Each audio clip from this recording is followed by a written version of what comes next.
What to tell the kids. If you've been married and you've been impacted by sexual addiction, regardless of how your spouse has acted out with pornography, with others, affairs, paid services, etc., you have been hugely hit. Our research shows on partner betrayal trauma, the statistics are astronomical, okay? And I would strongly encourage you to get that material for yourself. But what do we tell the kids?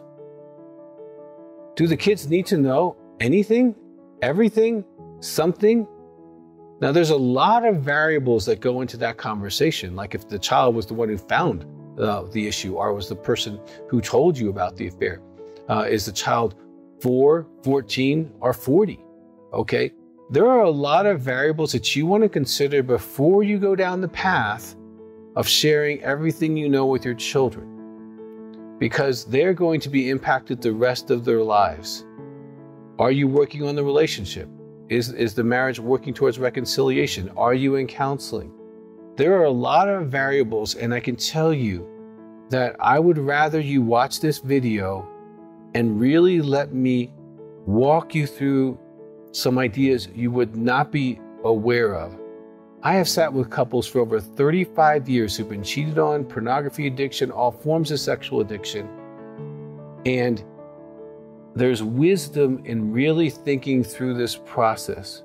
Reacting can hurt your children, and it can hurt your marriage if you stay together.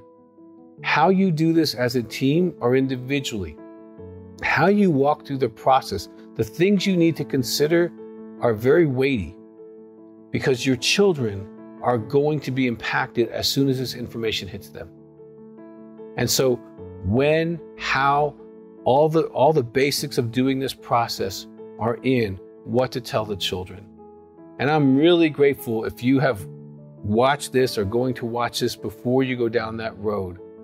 And if you're in any kind of support group, any kind of Facebook group who's dealing with partners of sex addicts, please let them know this resource is available, because we want people to have this information before they make this life-changing decision. So if you're in the situation, please purchase this, watch it, then watch it with your spouse. Get an agreement on what you want to do and why you're doing what you want to do. This is not a time to emotionally react. Your children are worth you being an adult, thinking through the process, and being intelligent about it so that you can look at what's best for them at this time in your story.